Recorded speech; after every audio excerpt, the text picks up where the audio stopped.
Welcome to our webinar. Thank you so much, everyone, for being here. We really hope that this webinar really sparks an even bigger discussion about neurodiversity affirming practices, and it brings about this positive change in classrooms, schools, and districts across the country. Before I get started with introducing the amazing co-presenters that I have to the sides of me here, I wanted to introduce myself real quick. I'm Vanessa Castañeda Gill. I am the CEO and co-founder of Social Cipher, which builds social emotional learning video games and curriculum for neurodiverse youth ages 10 to 15. I founded this company based on my own lived experience and challenges as a person with ADHD, as well as autism, and I got diagnosed as an adolescent. With my work, and honestly, my whole mission is to empower neurodivergent students with the supports that I wish I had in my own academic journey. All right. Our team at Social Cipher is really thrilled to bring you this presentation. If you want to better support your neurodivergent students with fun, inclusive, and high quality social emotional learning, you can learn more and even try our video games at socialcipher.com. So I'd like to introduce our wonderful co-presenters, starting with the fantastic Duncan Scherer. Duncan is an accomplished K through 12 education leader and superintendent in residence at Social Cipher.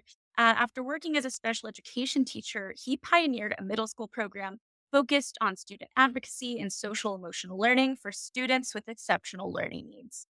He wanted to make an even bigger impact in school systems, which eventually led him to his most recent role as the Chief Schools Officer at Democracy Prep Public Schools, where he oversaw leadership across 18 schools in 3 states.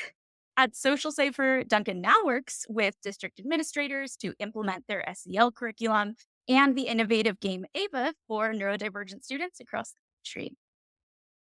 And for our second speaker, Dr. Lucas Harrington.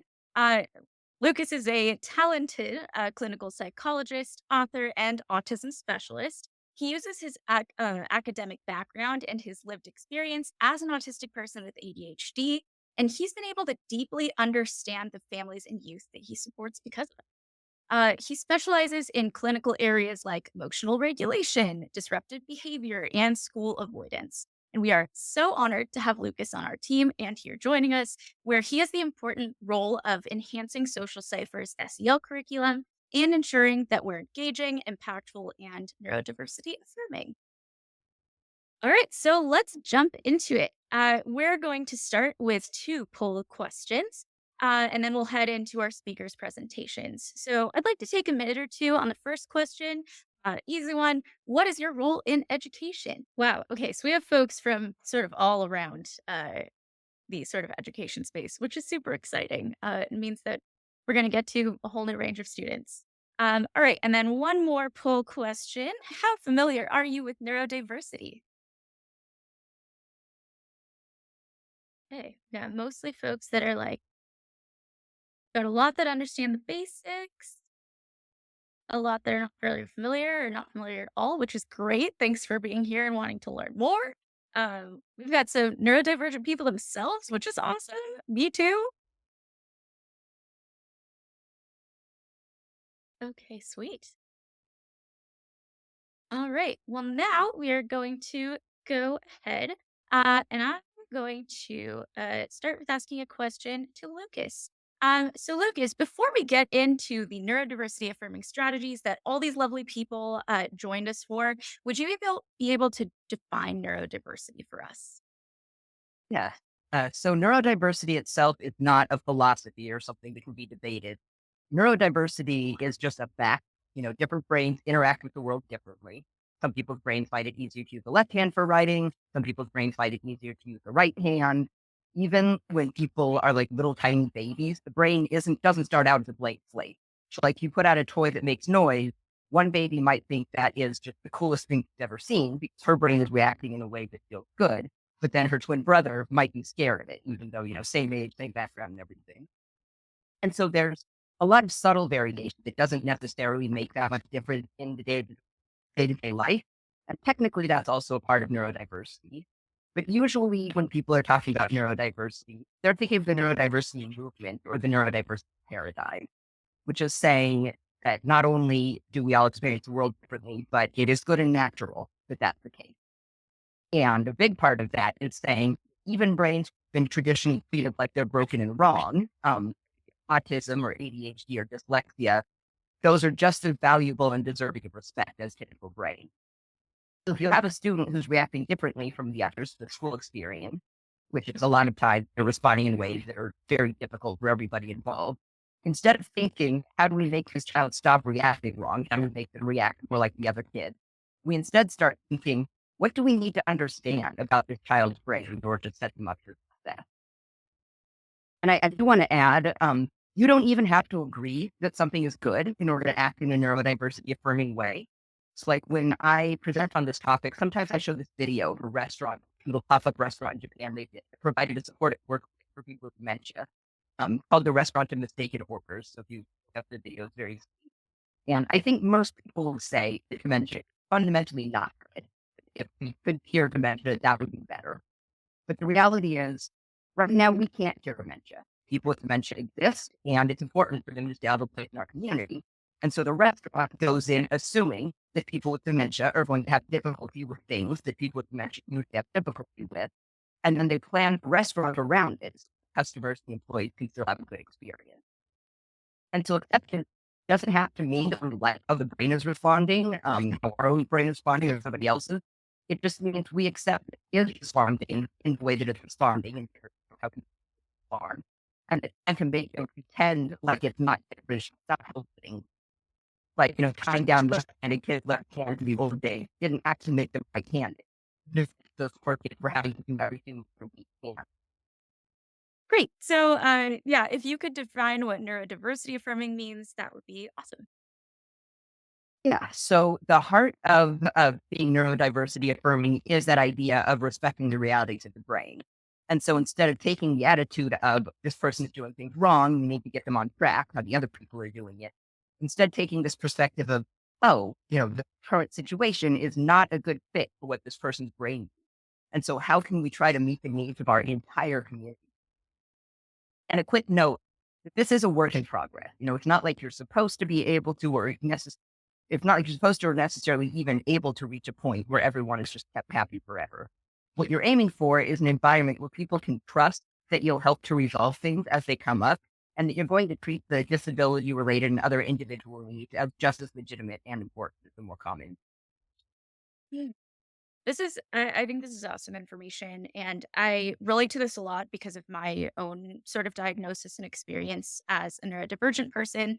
When I got diagnosed, it was really interesting because things started changing from sort of a deficit mindset and I had all these weaknesses to sort of the other extreme, where I found that everyone was talking about my autism as a superpower. But I still saw a lot of nuances in that, right? Like I still had difficulties with sensory sensitivities and time blindness. Can you comment on how deficits are seen and worked with through the neurodiversity affirming approach? Yeah, that's a great point. That's a myth sometimes. People say, oh, the neurodiversity movement, doesn't believe autism is a disability or like doesn't acknowledge difficulties or isn't appropriate for people who do have difficulties. And the reality is, I definitely have deficits. I am not denying that. Like somebody tossed me a ball and it just bounced off my face because my reflexes are not good. Very, very common in autism where your highs are real high and your lows are real low in terms of some of those skills. But what we see a lot of time is that the autism itself is treated as a deficit, where people with this attitude assume, well, if something is part of autism, then it must be a weakness or a problem just because it's different from how most people do it. But some things, like, with sensory processing, that it can be a double-edged sword, where the sensitivity can be overwhelming and may also bring gifts, like in music or visual art. And then some aspects are actually sometimes just upside if you're ready to recognize how something outside the norm can be effective. But the real, like, measurable deficits do exist. The issue is uh, sometimes that concept gets extended even further, not just, okay, autism is a deficit, but even, oh, the neurodivergent person themselves is deficient, therefore, if they are less important or that they don't have anything valuable to contribute. So, like, my friend Ivanova Smith tells a story about how she failed out of a sheltered employment program in food service. because she got overwhelmed by the fast pace and she was melting down. And so then people might hear that and think, boy, like that job was really bottom rung. So if she can't do that, then she won't be able to do anything. But you know what Ivanova does for work now? She is self-advocate faculty in one of the University of Washington training programs. So I tell people that, the compliance-based teaching sets people up at most for compliance-based jobs. But for careers like Ivanova and I have, the key skills are knowing what we have to offer our community, what we need in order to be able to offer that, and then how to navigate anything that's getting in the way. Mm. Thank you for that awesome story. So the last question sort of section for you. So I've heard that some people say that this approach doesn't allow adults to provide correction and feedback or build skills. Can you comment on that? Oh, yeah, building skills is still definitely important. Neurodiversity affirming support doesn't just mean that we're letting them do whatever they feel like all the time. What you want to think about is when a child is making an unusual or a seemingly questionable choice, there are kind of two main things that may be happening there. One is that it's actually what they're doing is actually the best option for how their brain works. And then once you understand the whole picture there, then you're like, oh, that makes sense, carry on. So for example, like when I'm in a meeting, a lot of times I will also be on my iPad. And so somebody looking at me might assume that it's interfering with my learning or my participation. If there's someone we're looking at the iPad would interfere with their learning. But in reality, when I'm on the iPad, I'm doing a simple puzzle game that can easily be multitasked and it keeps me from getting restless. Because if I get restless, either I'm going to have to focus really hard on staying still, or I'm going to start daydreaming. And I can't really multitask either of those. I'm going to disappear into those. There's a lot of people with autism and or ADHD who say, like, I can either pretend to pay attention or I can actually pay attention. I can't do both. And so when we assume that we know what's going on with a kid, when we don't consider the possibility that they may have a point, we can actually do some real damage to their self-awareness. Like, for example, if a kid is saying, I need a break from my homework, and their dad is saying, oh, you don't need a break. We've only been working 10 minutes. Then, man, she just kid going, oh, okay. I guess I don't actually understand what needing a break feels like. But we are not saying that neurodivergent children are born with some kind of like perfect insight that can't be questioned. When you really have the full picture, behavior will always make sense. But it might be the choice that they're making is the best option that they know how to do at that moment. And in reality, there may be lots of better options that either they just don't know about at all or they can't figure out how to use for that particular situation. Like going back to the iPad example, there are kids where they think they can multitask the iPad and listening, but actually they can't. Or it might depend on the game. Like some games help them to focus, but other games actually make them more distracted. So they have to learn, okay, I can do these things on the iPad, it'll be great. I can do these things on the iPad, not so great. And so the key is working with them on building that awareness. I think it'd be entirely neurodiversity for me to say, hey, I'm noticing that your choice here does not seem to be working out very well. Let's explore this and consider some other possibilities. But you do need to stay open-minded because, you might notice they aren't remembering the lesson and you assume the problems that they're on the iPad, but then you have to put the iPad away and actually find that they struggle even more. As the adult, you're trying to help them solve a puzzle here, not prove a point. Mm. I love the idea of trying to help them solve a puzzle rather than proving a point. I think that's really powerful. Awesome. And probably a question that a lot of us are wondering is SEL a neurodiversity approach or a Oh, neurodiversity affirming approach? that question can get really thorny. I have seen more than one provider where they're advertising their services and they're basically saying, I'm confident that I know what's best for neurodivergent kids. So that makes my program neurodiversity affirming by definition. And there's not some kind of like council of neurodiversity that's deciding what does or doesn't count as neurodiversity affirming. Even within the neurodiversity community, different people are going to have different opinions on some of the details. But, I'm not going to name names, but some of the high profile programs, I think, do basically teach what I would consider to be people pleasing, like encouraging conformity, encouraging this unquestioning compliance rather than teaching skills for mutually respectful conflict resolution. And there's a pretty strong consensus that conformity and that client is the opposite of neurodiversity affirming. But on the other hand, some SEL programs teach exactly the sort of self-reflection that I've been talking about. And then, like with social skills, the social piece especially can get a bad rap for people where they feel like, oh, well, you're just teaching the kids like to say things they don't mean and to hide who they really are. But there's, even that can be handled in a way that is neurodiversity affirming. It can social skills can have a place in that. Basically, teaching them you have to make eye contact so that people know that you're listening is not neurodiversity affirming. But the same issue from a neurodiversity affirming lens might look like, okay, if you don't make eye contact, people may not realize that you're paying attention to them. And so if eye contact is uncomfortable for you, you can explain why it's difficult or that it is difficult and then find a different way to show them that you're listening. Amazing. Yeah, that eye contact has definitely I've had to figure that out in the business world and networking, and I love that approach. All right, turning over to you, Duncan. We've talked about what neurodiversity affirming practices are, and as an administrator who may have seen this firsthand, what are the costs of not using these neurodiversity affirming approaches?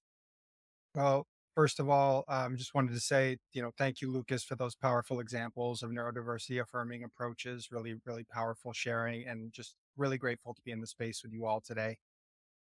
As you'll see from the next slide, not using neurodiversity affirming approaches in schools can lead to really significant costs and negative consequences, both for neurodivergent students and the broader educational community. Neurodivergent students in the US education system are far more likely to experience suspensions, interactions with the police, and involvement in the criminal justice system. A recent survey in the UK found that over 90% of school avoidant kids were neurodivergent and over 80% were autistic. At Social Cipher, we feel like it's really important to depict this issue in these terms to really create a sense of urgency around the issue of working with neurodiverse populations. This is not like a nice to have approach for young people, it's imperative for their outcomes in life. And that's something we truly believe. Most definitely. And can you tell us the ways that the lack of neurodiversity affirming approaches shows up in schools and might have impact? Yeah, so there are a few ways that you can see on this slide, and you may relate to these examples. I certainly can as a teacher, school leader, and systems leader. The first is the impact on student identity. Without affirming approaches, neurodivergent students often feel misunderstood, marginalized, or stigmatized. And this leads to anxiety, decreased self esteem, and a sense of failure. And this can result in disengagement from learning, absenteeism, and higher dropout rates. All the things that you saw on the previous slide. The second is really behavioral challenges. When schools fail to affirm neurodiversity, they may misinterpret or mishandle behaviors that arise from a certain student's neurodivergence. And I have to own that, I have done that myself as an educator. This can lead to punitive measures like suspensions or expulsions, which not only harm the student, but also disrupt the learning environment for others. And the third is really the long term social costs. The lack of neurodiversity affirming practices contributes to systemic inequities. It can perpetuate the cycles of exclusion and discrimination, making it harder for neurodivergent individuals to integrate into society as adults. And this can lead to long term social and economic costs, such as lack of higher education, underemployment, and contributing to the mental health crisis. So, while we feel like it's really important to articulate the costs of not using neurodiversity affirming approaches, we really hope that this presentation can stamp strong neurodiversity affirming practices and provide hope around the possibility of building a system that is affirming and allows students and our society to reach its full potential.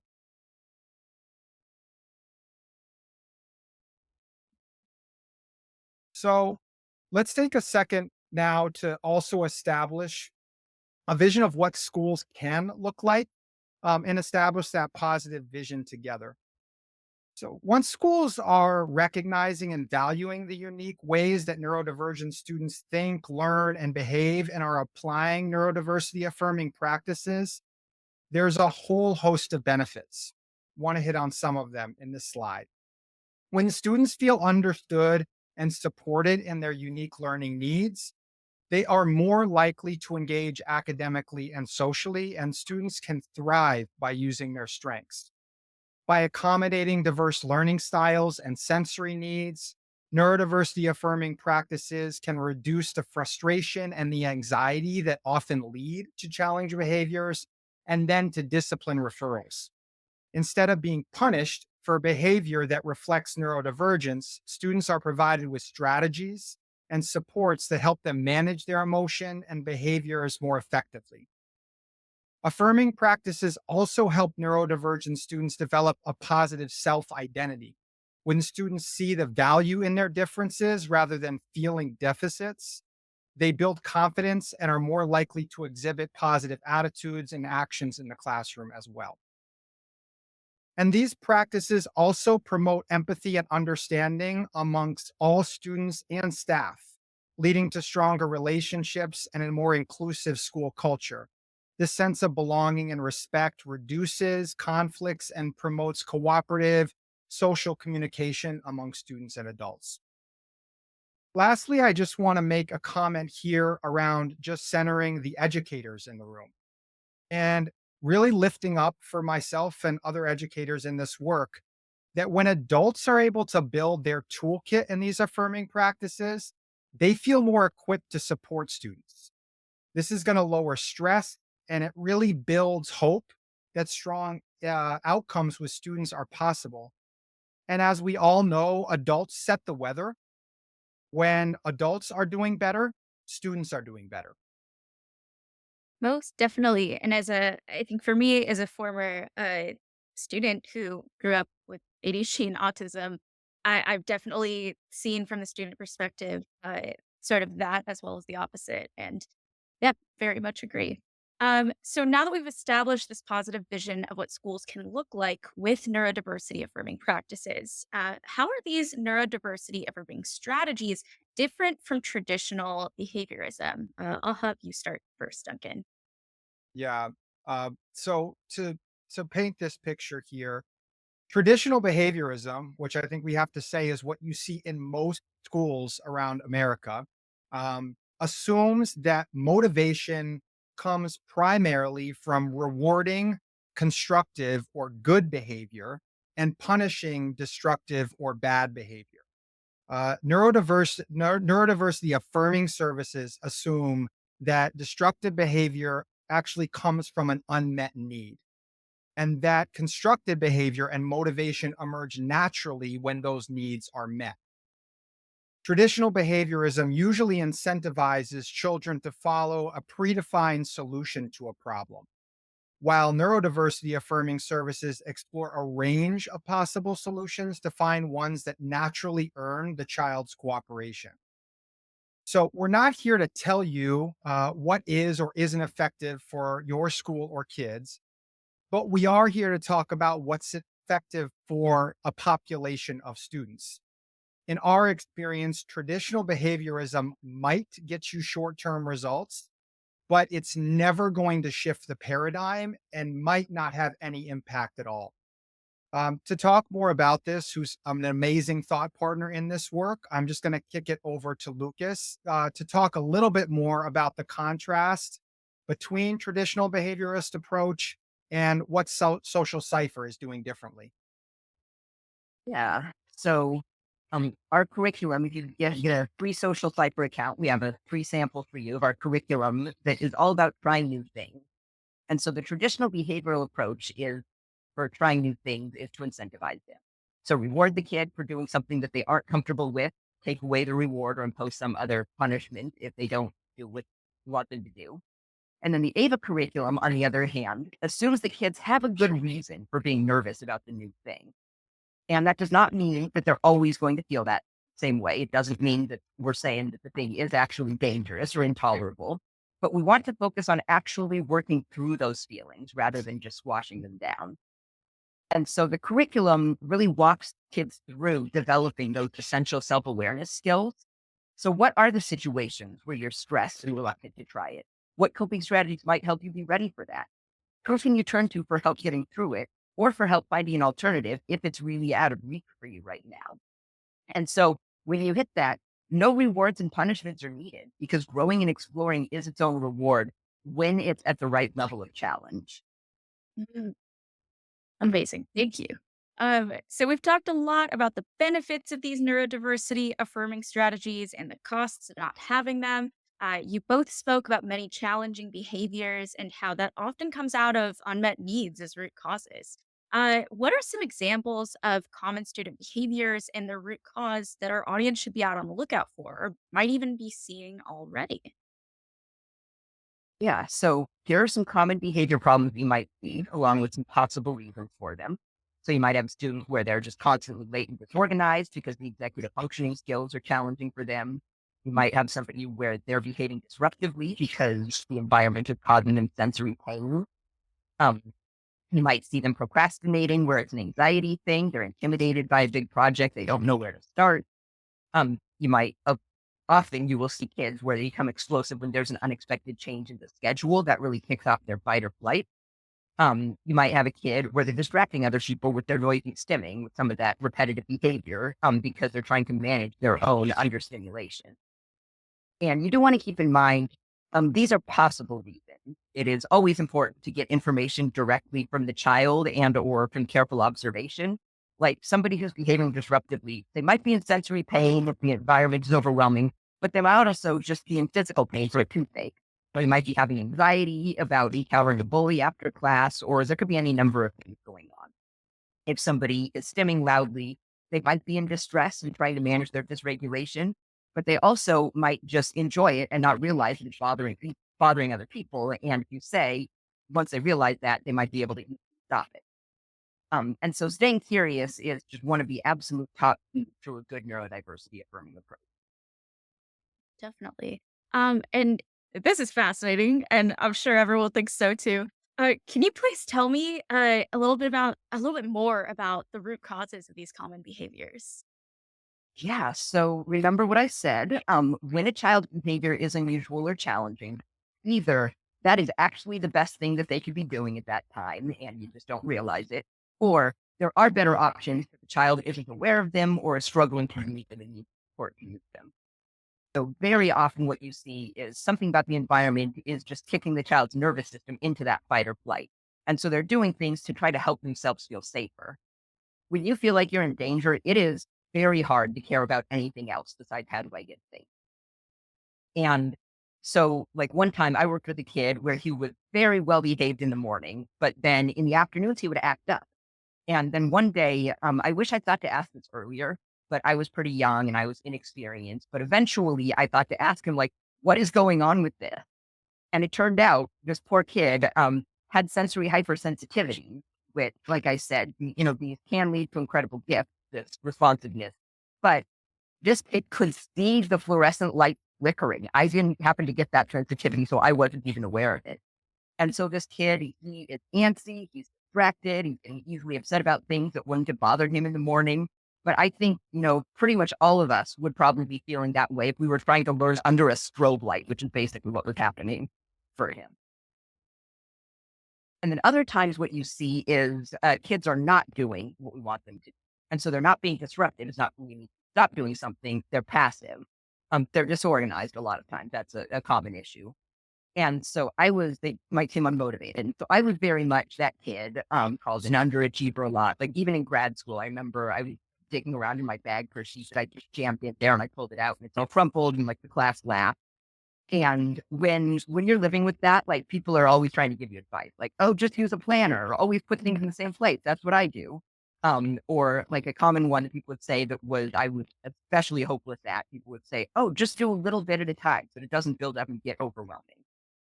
So like I would let the dishes pile up in my room for days, get this giant pile, and then eventually I'd take them all out at once.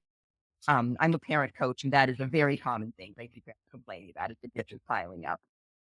Um, but guess what eventually happened with that?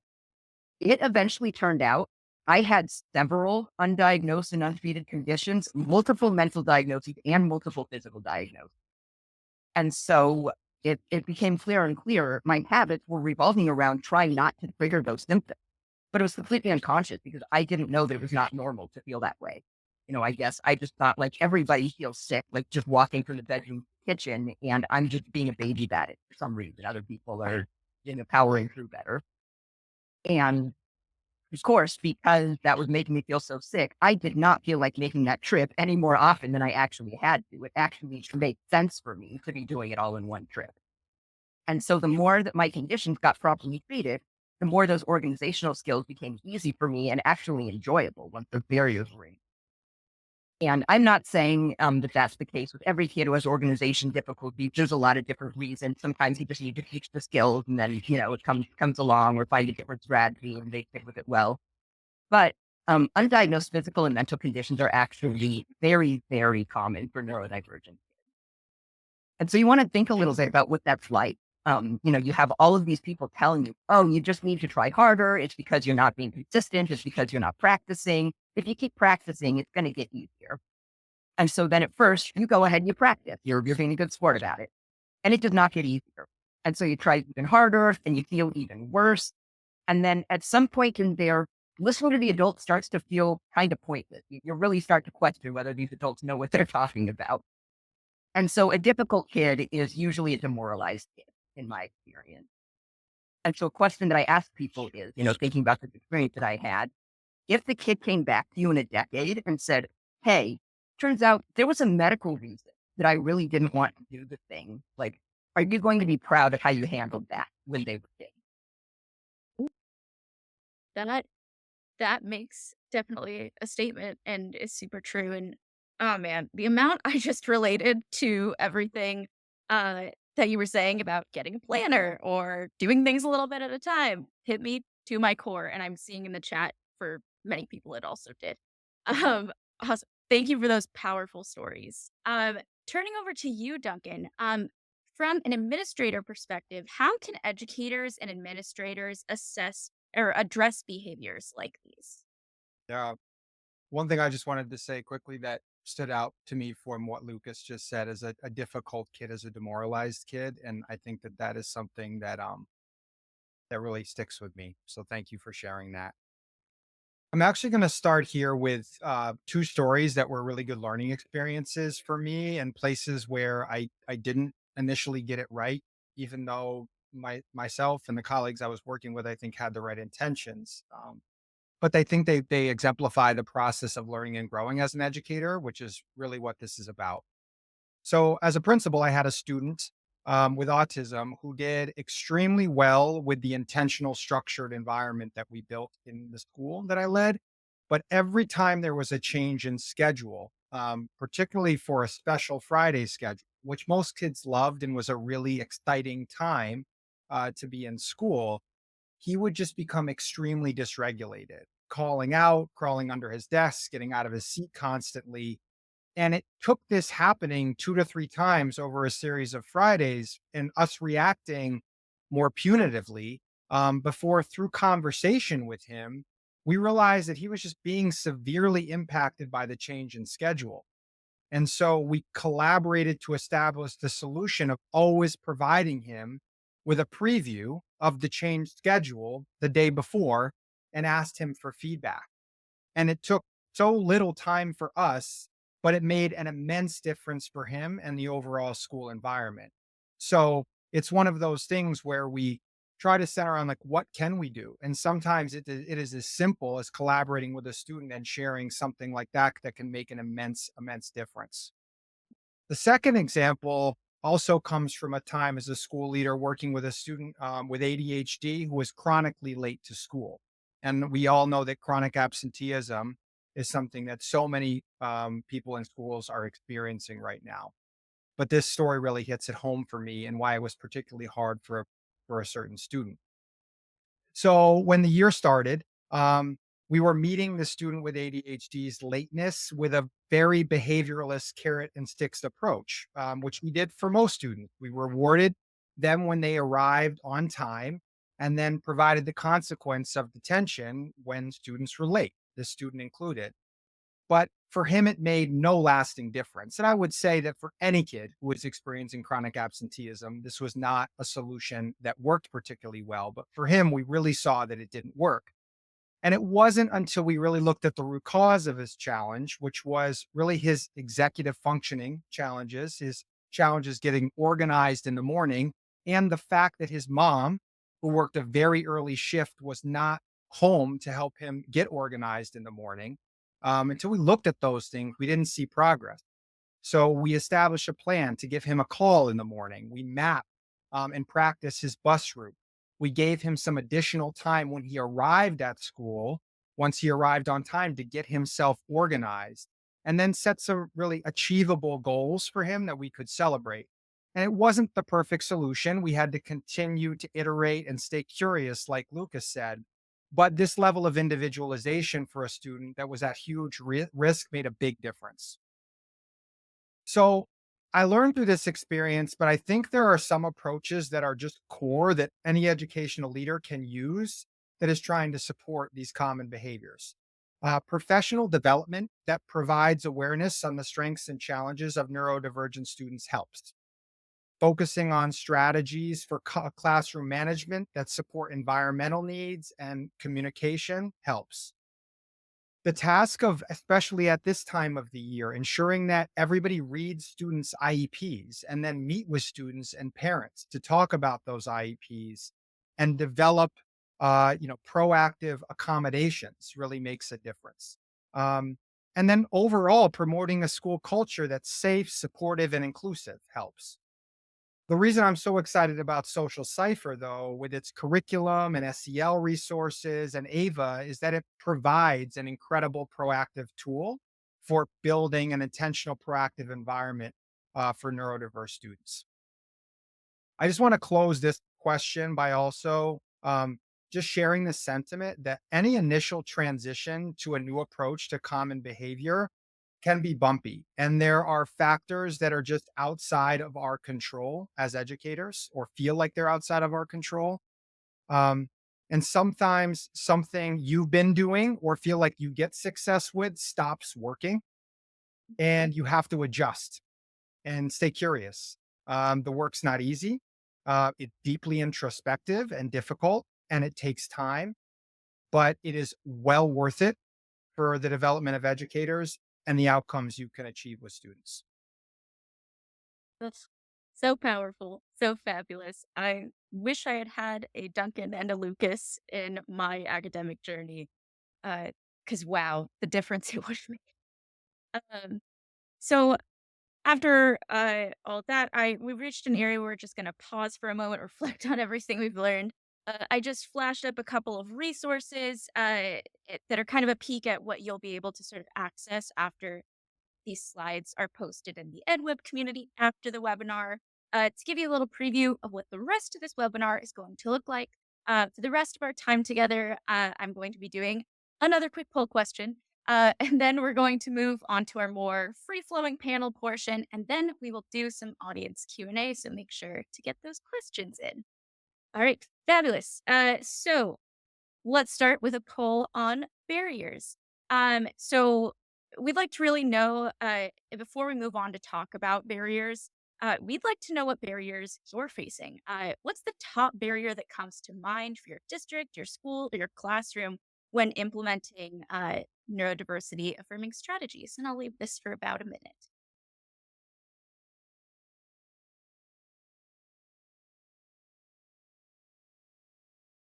Ooh, access to resources and teacher buy-in are flipping around kind of neck and neck at some points. Mm. Big classes, no aids, teacher mindset. Yep, all very understandable.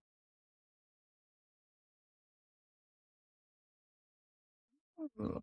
Time. Politicization of SEL. Yep. Time, definitely a big constraint. And of course, access to resources. Yep, this makes a lot of sense. Okay, I'm going to go ahead and close this poll. Thank you. Fantastic. So now we're going to actually start talking a little bit more about barriers and what we can do. So before, let me just flip over here. So before we open things up for the audience Q&A, here's our little free-flowing panel portion. I'm going to ask Lucas and Duncan a couple shorter questions, starting with Lucas. So Lucas, after seeing those answers in the poll, we all know that there's a variety of barriers that there could be to implementing these neurodiversity affirming strategies. What are the barriers that you've seen? I am not surprised that the access to resources is way up at the top there. I know that that's one of the hardest things for teachers. I am so sympathetic to the schools being underfunded and understaffed. I once worked in an after school program where the owner was scheduling and staffing. Like, he was realistic about the fact that there are going to be kids with disabilities in the classes and that they're going to need extra support. And he was realistic about the amount of extra support that they were going to need. And so he scheduled and staffed us with the assumption that these extra resources would be needed. And he built that leeway in, and it was amazing. I feel like you can really see it on our stress levels, definitely, and then also on the impact for the kids, both the kids who needed the extra support and the other kids where they're not feeling like they're getting squeezed out by this needing support. There's enough for everybody. And I know that that is a luxury. That was just a really valuable experience to see how it can be done right. But so often it takes time to save time, and a lot of times you just get caught in this cycle where you are putting out fires so often that you don't have any time left to focus on prevention. Definitely. And so I think especially on that last point, so let's say I am a teacher or a systems leader and I don't have the resources in place to really implement neurodiversity affirming strategies at scale. What can I do? I think there's th- I think there may be more ability to implement them than people realize. When I'm trying to quickly help somebody find some change they can make that are effective and realistic, a lot of times I'm looking for things that they can stop doing. So especially, choosing your battles. Like, I tell parents, you have my permission to stop doing things that you know are doing more harm than good. Even if people are judging you, even if people are, saying that you're bad parents or whatever, you have my permission. You do not have to take away their privileges or even say anything to the kid necessarily, like if they're saying a cuss word. You can let them have the tablet at the dinner table if taking it away means they're still just regulated at bedtime and tired the next day, and it's just making things worse and worse. They're not gaining anything by you taking the tablet away at that point. And so this doesn't mean we want them to keep doing those things forever. It doesn't mean we want them to keep cussing. It doesn't mean we want them to keep doing the tablet at the dinner table. It means we are freeing up energy to address either higher priority things, more pressing things. There probably are for kids in that position, or addressing that issue in a way that is going to get results instead of getting power struggles. And so you might have gotten the message that you have to stick really strictly to these certain, rules and limits, be consistent and so on. But one of the questions that is going to get you the most bang for your buck by far is, do I actually need to stick to this? Like, what will happen if I don't? And sometimes you'll find, oh, actually, there is a good reason that the rule needs to stay. But even if you do find that, just doing the reflection will sometimes give you ideas for a different way to address it and get that resolved. And then often the answer to that question is, if I let this go, I will have time to spend on higher priority issues. Thank you for that answer. Um, Another question for you, Lucas. So we talked about proactive supports, and you both touched on these quite a bit for neurodivergent students. So let's say, as a systems leader, I put all these proactive supports in place for my district. Does that mean that challenging behaviors won't happen anymore? Please say yes. So that would certainly be nice. Occasionally it does. Sometimes you put the proactive supports in place and suddenly either all of the kids' needs are met or they still have some unmet needs, but their stress level is lowered enough, then they can handle it or they can get those needs met more constructively.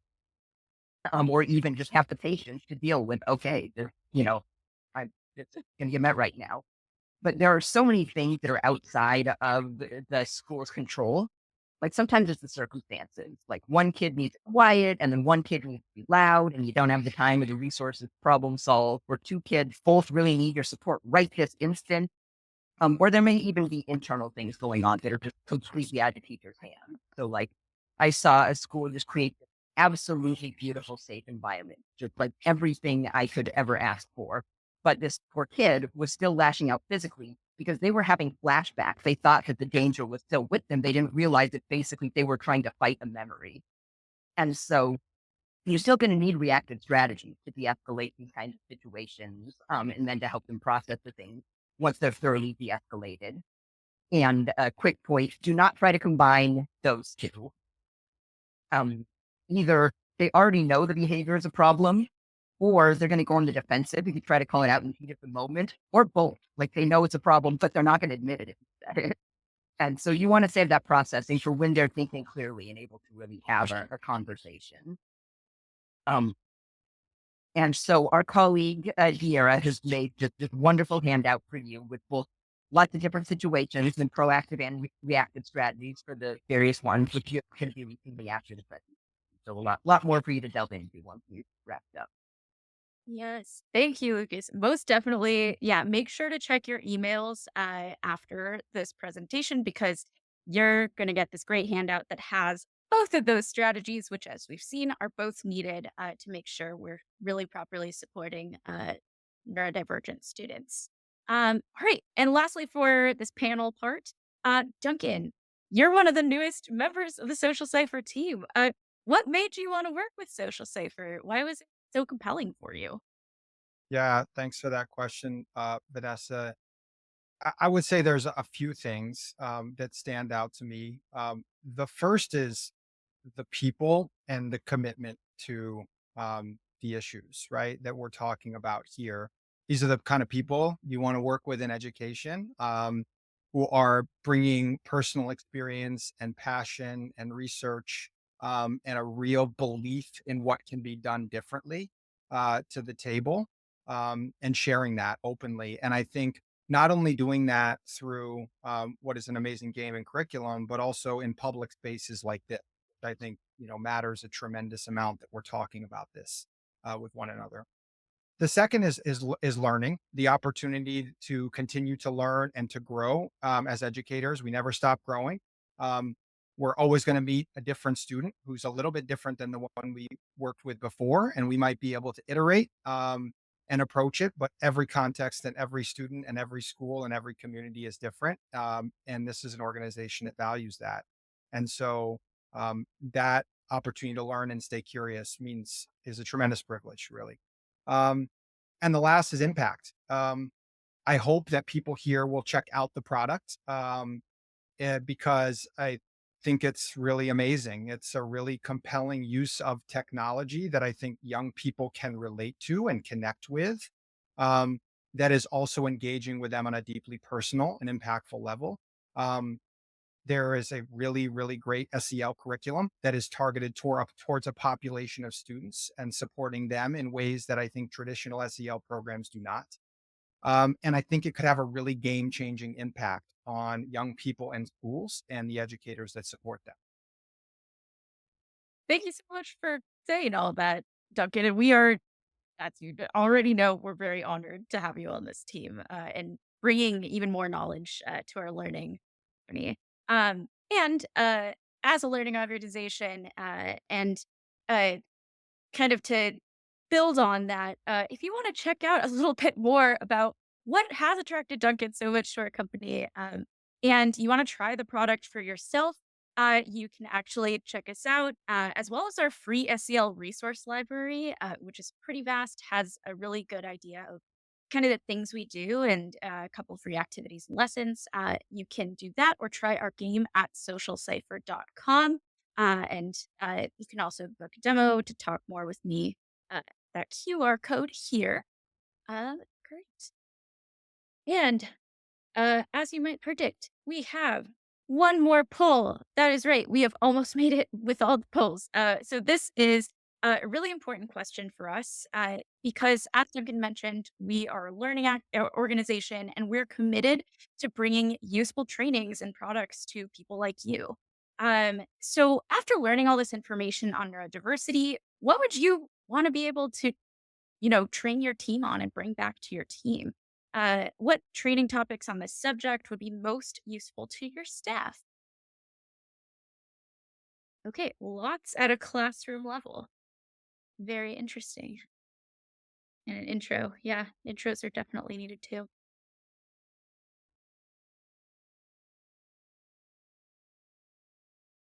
Fabulous. Okay. Think I will close that poll. Perfect. Awesome. Well, now I get to open the audience Q&A so we can get started here. Let's see here. Okay. So we have about 10 minutes for Q&A here. So I will start with let's talk about where can districts start with implementing these approaches? Are there any like easy little uh just like starting points? Maybe that's a good question for Duncan. Yeah, I can certainly share, and then I think that I would love to hear what Lucas would add on to this. But, I think the first is what we're doing today, right? I think like you have to lift up this issue and talk about like that these students are in every school in every district across America, right? And they are experiencing a reality in schools that sometimes is not shared by the people that are leading schools. Um, and there is a pressure that I think exists in schools that is not always identity first. It is around what we are doing to push achievement at the fastest level we can for students without an acknowledgement of this. So I would just say, like, the first thing is raising awareness. What can a district do? Put this information in front of those who work in central offices, right? Like, do orientations to make sure that people who are leading are aware and are understanding this. Um, Putting it in front of educators and generating that awareness as well is deeply important in engaging in the conversation. Understanding what the data says around how students are experiencing school, and will be shared some of those statistics and costs today, but what are the stories behind that and how do you tell them? And then I would say additionally, like, Social Cipher is one answer, and there are other products out there that are going to equip educators with skills that you're not necessarily trained in, that you're bringing to the space. And how can you build that as part of the package of what's so important for people to build in terms of their awareness and understanding, so that they can bring stronger curriculum to students. So those are some things I would highlight. Awesome. Thank you. And then I have an interesting one here. Let's see. So how another question, how do we recognize the children who are neurodivergent, especially as when they are in middle to high school? Mm, My sense is, Lucas, my read on that question is that if a student is not identified, right, with autism or ADHD, they're not identified as neurodivergent. Um, Potentially, what are we looking for? What are the signs if they're older? And what would we show up to stay curious to ask those questions and make sure the needs of students are better met? Yeah. I think there's kind of a lot of different questions you can take, like the different directions you can take that from just okay. a very practical knowledge perspective. We actually, we have it on our blog, our post about like recognizing the autistic kid who's flying under the radar, the underdiagnosed kid. Um, some of it is that we don't necessarily need to be pinning down those labels. If a kid is struggling, there's a decent chance that they're neurodivergent. That's a very common reason to be struggling. But we don't have to decide, like, are they neurodivergent or not, to begin approaching them from this assumption of, oh, they have unmet needs. And therefore, and that's why they're having difficulty. We can if a kid is struggling, we can just assume that the kid has unmet needs. And those may be related to neurodivergence, and diagnosis and services are going to help them, or it may be related to other things, and different services are going to be helpful to them. Great. And we were just told that we can add, we can go on for a couple more minutes beyond the end of the webinar because we've gotten so many awesome questions. Interesting question. Can Social Cipher be added into an IEP as a requirement? Yeah, I don't actually have the answer to that, right? Like, can the specific program be added into an IEP? What I think can be added into an IEP from all of my experience with that Mhm. is that we are trying to address a specific skill with a student and close the gap there, and that we are naming exactly the skills we're trying to target and potentially suggesting programs like this. But I would lift up and say, to this group, if I had a student with an IEP and they are working on a communication challenge, um, and they are working to address that within their IEP, that Social Cipher is an amazing solution to that because it could be used with the student to address that directly in conjunction with their teacher or their counselor. And then there are really ways through a program like Social Cipher to assess student progress and growth towards an IEP goal. So it's an incredibly powerful way for it to be used.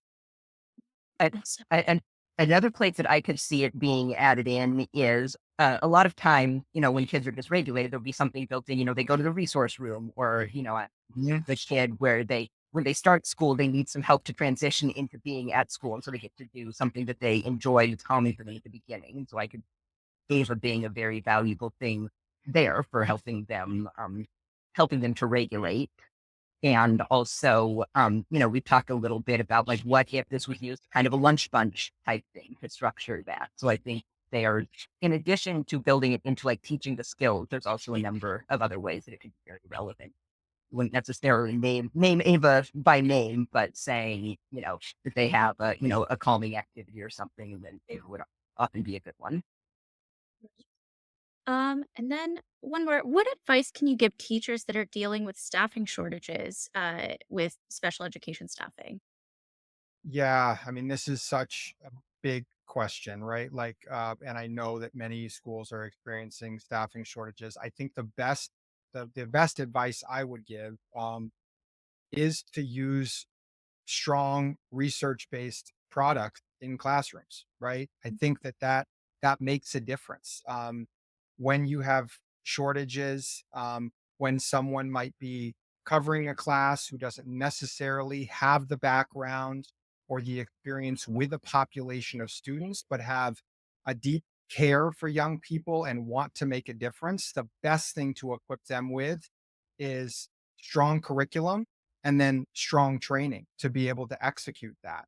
And so if I was someone who was walking into a classroom who was covering for a special education classroom or had some neurodivergent students in my room, and I did not necessarily have that push in special education support or that student getting all of their set services, I would want a product like this to use it exactly like Lucas said, to be able to structure their time, to be able to use some of the SEL resources and to build those supplements out. So that is the suggestion I would have, is to have conversations with fellow teachers, with administrators to say, in the absence of more people, how are we using the best materials? How are we structuring student time in the most impactful way to make sure that we're reaching students?